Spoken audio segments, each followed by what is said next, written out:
गायत्री के विषय पर हमारी चर्चा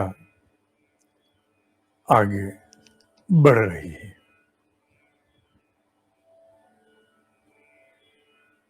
गायत्री का जप प्रचंड ऊर्जा को उत्पन्न करने वाला,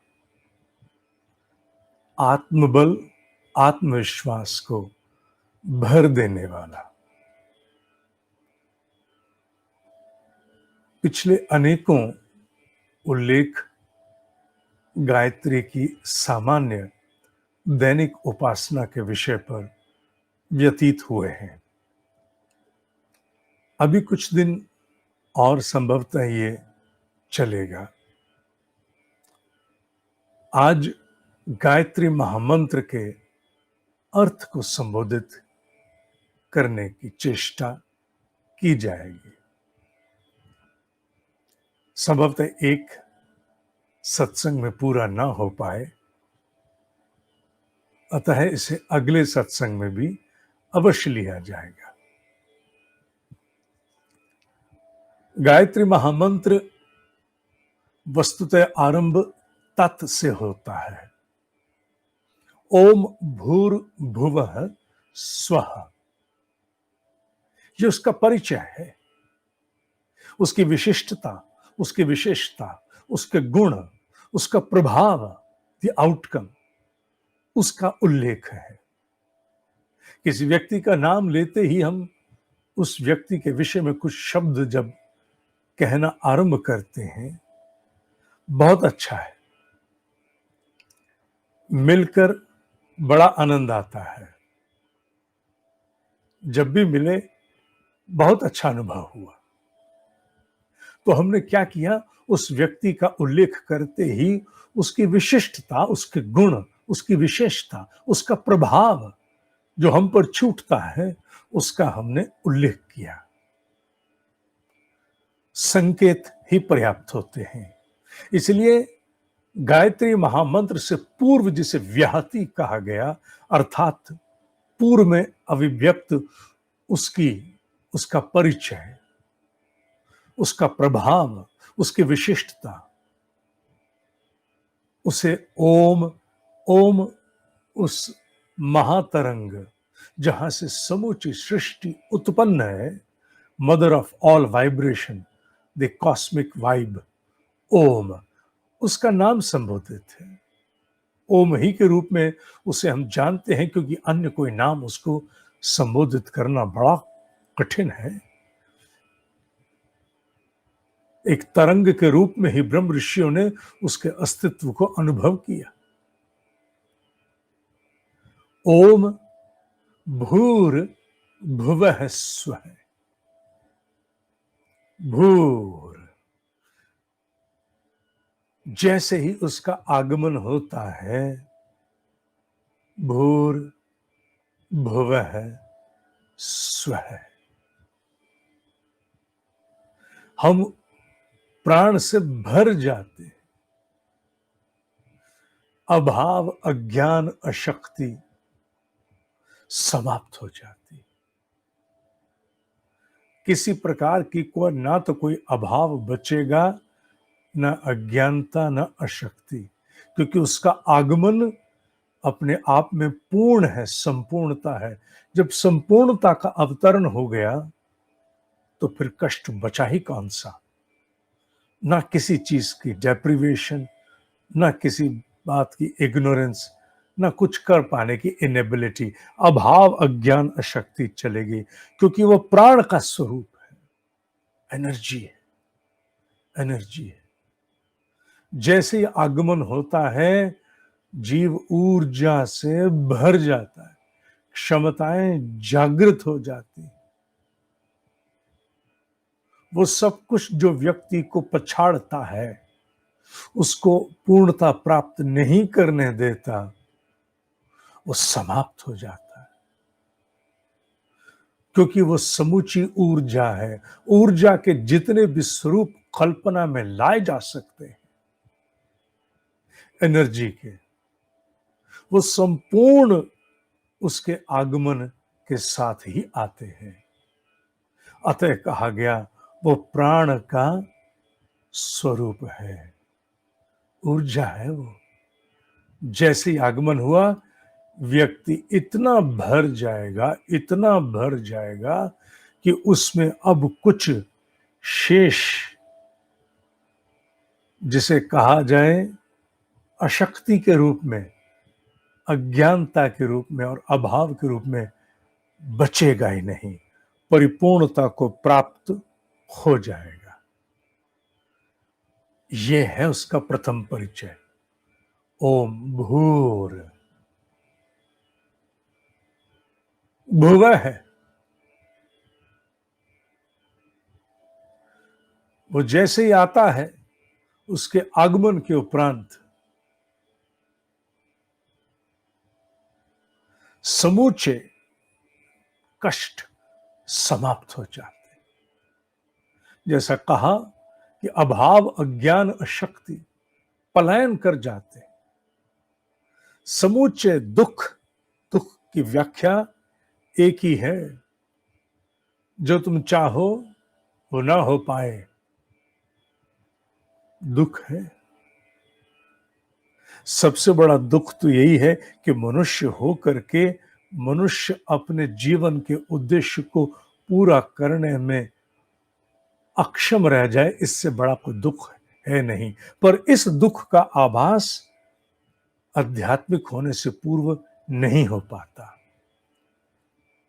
आध्यात्मिक होने से पूर्व दुख और सुख की व्याख्या सुविधा और संपन्नता के साथ जोड़ी जाती है। आध्यात्मिक होने के उपरांत दुख और सुख का मर्म बदल जाता है।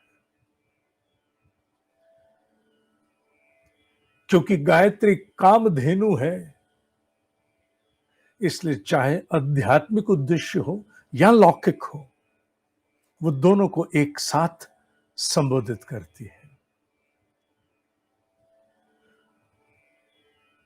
निवृत्ति और प्रवृत्ति दोनों साथ साथ, इसलिए कामधेनु कहा गया। अन्यथा केवल मोक्षदायिनी कहा जा सकता था। नहीं, गायत्री लौकिक कामनाओं को भी पूरा करने में मर्यादित मर्यादित मर्यादित सक्षम ब्रह्म ऋषियों द्वारा जानी गई है, इसीलिए कामधेनु कहा गया। साधक जो इससे चाहता है, लौकिक अथवा आध्यात्मिक, पा जाता है, क्योंकि यह परिपूर्ण है, क्योंकि यह ब्रह्म विद्या है, क्योंकि सृष्टि के निर्माण में प्रयुक्त होने वाले समूचे घटक जो 24 हैं, वो ये है। इसलिए इसकी ऊर्जा के आगमन से, भूर के आगमन से समूचे दुख कष्ट वह समाप्त। गायत्री की ऊर्जा का विस्तार होता चला जाता है, ऊर्जा बढ़ती चली जाती है। जितनी इंटेंसिटी साधक के तप की, उतना उसका प्रभाव होता है। यह भी सच है कि लौकिक कामनाओं के लिए साधना आरंभ करने वाले साधक धीरे धीरे आध्यात्मिक उद्देश्य की ओर स्वतः अग्रसर हो जाते हैं, क्योंकि उन्हें फिर यह ज्ञात होने लगता है कि लौकिक कामनाएं तो कभी पूरी हो ही नहीं सकती, महाशना है, कभी ना बुझने वाली अग्नि है। इसलिए ऐसा साधक भले ही गायत्री की उपासना साधना आरंभ तो करे लौकिक कामना की पूर्ति के लिए, उत्तम है, अवश्य करे, पर स्वतः ही धीरे धीरे समय लगेगा। वो लौकिक कामनाएं उसे फिर वह सुख, वह गहरा आत्मसंतोष नहीं दे पाएंगी। जो अधूरा था, कष्ट था, वो हट गया, हो गया ना, पर अधूरापन तो अभी भी है। इसका अर्थ यह है जो पाना था वो अभी नहीं पाया। क्या पाना था? यह प्रश्न उसको आध्यात्मिक बनाता है। क्या पाना था? और इस प्रश्न के उत्पन्न होते ही उसके भीतर से फिर गायत्री के आध्यात्मिक मर्म का अभ्युदय होता है। इसीलिए कहा यह समूचे कष्टों को, दुखों का नाश कर देती है। क्योंकि जब इसकी प्रचंड ऊर्जा आती है तो मनुष्य का सबसे बड़ा अधूरापन कि वो अपने स्वरूप के प्रति, अपने जीवन उद्देश्य के प्रति ही जागरूक नहीं है, वो समाप्त हो जाता है, भस्म हो जाता है, वो पर्दे गिर जाते हैं, उसे आभास होने लगता है। भले ही उसका अपने ऊपर नियंत्रण विकसित हो अथवा नहीं, भले ही उसका गिरना उठना लंबे समय तक चलता रहे, साधना कभी सफल हो कभी विफल हो, कभी सफल हो कभी विफल हो, सांप सीढ़ी का खेल चलेगा लंबा, पर वापस नहीं जाएगा, क्योंकि वो जान चुका है कि नहीं, लौकिक कामनाओं की पूर्ति होना आवश्यक तो है, पर परम आवश्यक नहीं है। परम आवश्यक तो कुछ और है। छूटा हुआ तो मैं किसी और से हूं। अतः उसके वास्तविक दुख का नाश, सबसे बड़ा दुख क्या है? वो सुख प्राप्त न होना जिसके लिए मनुष्य ने जन्म लिया। आत्मानो मोक्षार्थ जगत हिताय च, ये आभास होना, ये समझ में आना, इसका बोध प्राप्त होना, सुख की दहलीज पर पहला कदम है। पहला कदम सुख की दहलीज पर यह बोध है, जहां से वो तड़प शुरू होती है। तड़प की टीस, तड़प की वेदना, तड़प का क्रंदन, तड़प का अंतर्नाद, वो प्रथम हस्ताक्षर है उस ब्रह्मांडीय ऊर्जा के आगमन का। अब तुम्हें सुख प्राप्त होगा। क्योंकि तुमने अपने भीतर एक ललक, एक पिपासा जगा दी है वास्तविक सुख को प्राप्त करने की। अतः जैसे गायत्री की ऊर्जा का आगमन होता है, इतनी ऊर्जा, प्रचंड ऊर्जा, प्राण स्वरूप कि दुखों का नाश स्वतः है। और दुख जाता जाएगा, अंधेरा जाता जाएगा, उजाला आता आएगा। ऊर्जा के आगमन से दुखों का नाश, अभाव, अज्ञान, अशक्ति समाप्त, और फिर सुखों का आगमन। सुख के स्वरूप को जीव स्वतः ही धीरे धीरे प्राप्त होगा।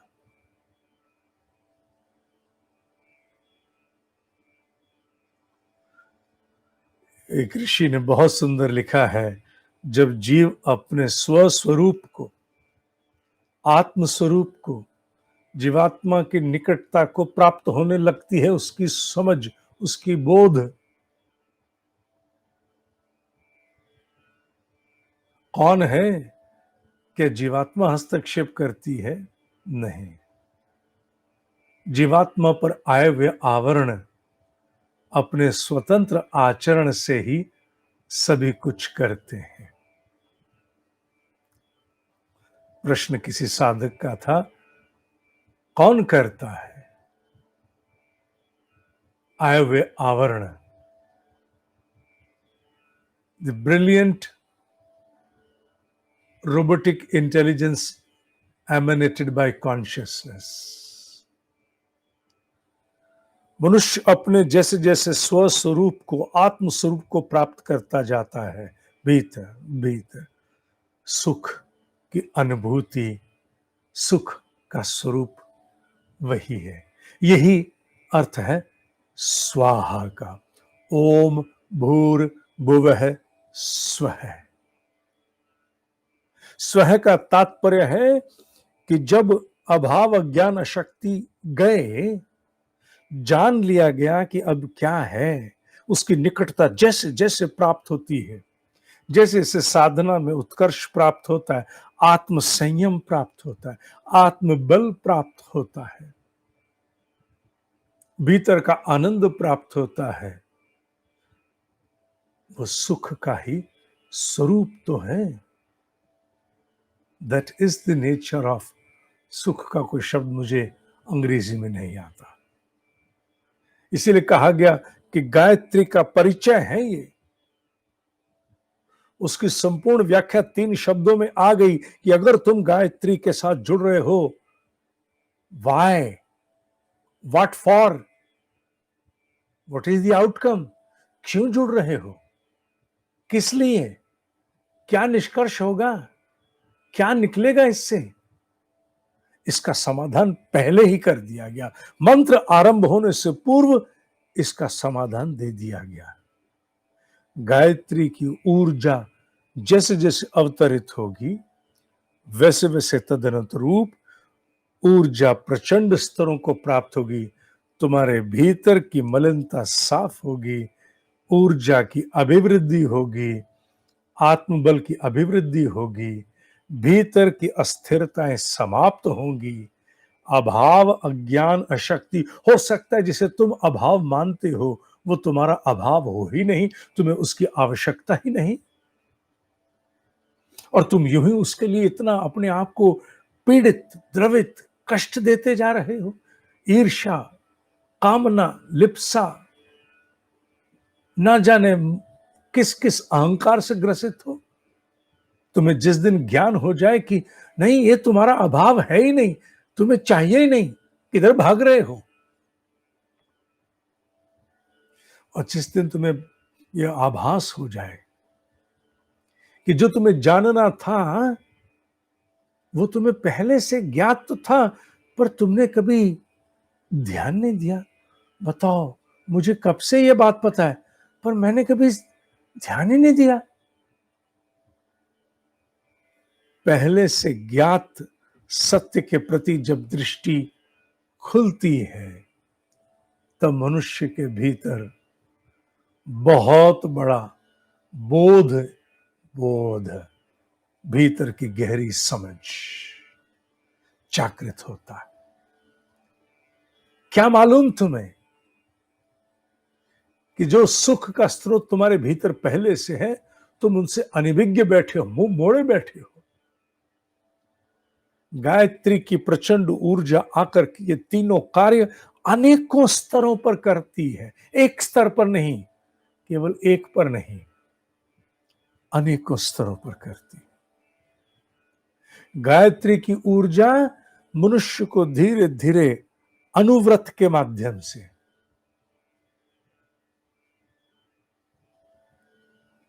अभी इसी युग के एक ब्रह्म ऋषि, एक बहुत बड़े महान जैन ब्रह्म ऋषि ने अणुव्रत का हम लोगों को सिद्धांत दिया। It's a beautiful concept. ये तो स्कूलों में पढ़ाए जाने वाली चीजें हैं जो मंदिरों के बाहर लिखी हुई है। ये मंदिरों के लिए नहीं, ये स्कूलों के लिए, विद्या के जहां विद्यालय है वहां के लिए। गायत्री की ऊर्जा धीरे धीरे अणुव्रत के लिए प्रेरित करती है। छोटे छोटे संकल्प लेकर के इतनी एनर्जी आ जाती है भीतर ओम भूर के द्वारा कि भीतर के कष्ट को समाप्त करने के लिए, सुख को प्राप्त करने के लिए व्यक्ति छोटे छोटे संकल्पों के द्वारा, अणुव्रत के द्वारा आगे कदम बढ़ाना आरंभ करता है। अभाव अज्ञान अशक्ति का चेहरा एक नहीं, 360 डिग्रीज है। ये एक नहीं है कि मेरे पास वो नहीं है, बस मेरे लिए यही कष्ट है ना। तुम्हें क्या पता तुम्हारे पास क्या क्या नहीं, तुम्हें क्या क्या नहीं बोध, और कौन कौन सा सुख तुम्हें पहले से उपलब्ध है। अधिकांश कष्ट में लोग वो भी बहुत होते हैं जो अपने पास उपलब्ध सुविधाओं तक को भोग नहीं पाते ठीक से, सुख की तो बात ही छोड़ो। Accumulation and accomplishment has a great difference. चीजों का संचय कर लेना और सानंद भोग पा पाना बहुत बड़ा भेद है बाबू।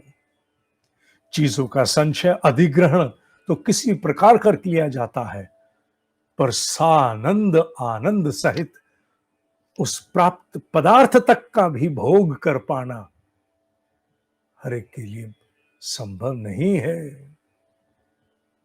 अभाव, अज्ञान, अशक्ति जब जाता है तो व्यक्ति प्राप्त साधन का भी, भले वो पदार्थ ही क्यों ना हो, उसका भी बहुत तरीके से सानंद भोग करता है। मेरे ब्रह्म ऋषि अपनी रबड़ की चप्पल, अपने कंबल, जिस हीटर पर चाय बनाते थे उस समय वो स्वयं उठकर सुबह 2 सवा 2 बजे एक छोटी सी चाय बनाते थे। आह, वो 3 पोजीशन थी उनकी जिन्हें वो ऐसे रखते थे अपने हाथों से कि जैसे कोई पृथ्वी के सबसे बड़े मणि को रखता होगा, और संपूर्ण सुख के साथ। 3 टायर में उन दिनों जाते थे, वो जनरल क्लास में कंपार्टमेंट में ट्रेवल करते थे, लाखों करोड़ों भक्त होने के बाद भी।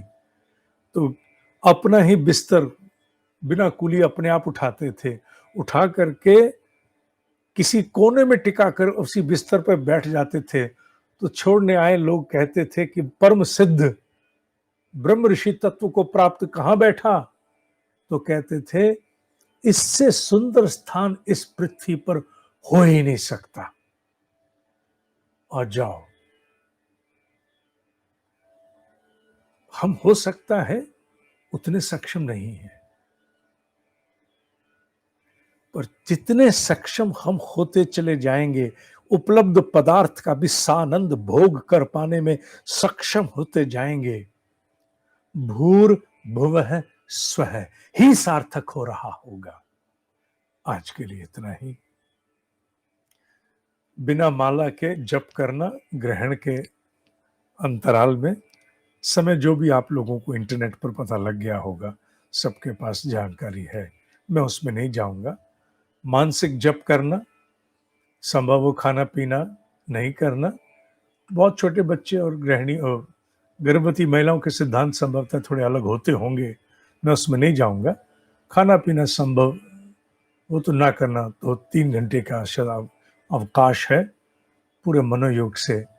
जितना संभव उतना जप करना, अथवा अपने आप को आध्यात्मिक विचारों में ही रखना, जितना हो सके आध्यात्मिक मनस्थिति ही रखना। अभिप्राय है आध्यात्मिक मनस्थिति को प्राप्त होना, चाहे जप से हो, चाहे कोई स्मरण से हो, चाहे किसी पाठ से हो। ठीक है, उपासना स्थली नहीं, कहीं अन्य बैठ करके कर लेना, बिना माला बिना जल के जितना संभव हो करना। आज के लिए इतना है। ओम शांति शांति शांति। ओम ही सत्य है, ओम ही सत्य है, ओम ही सत्य है।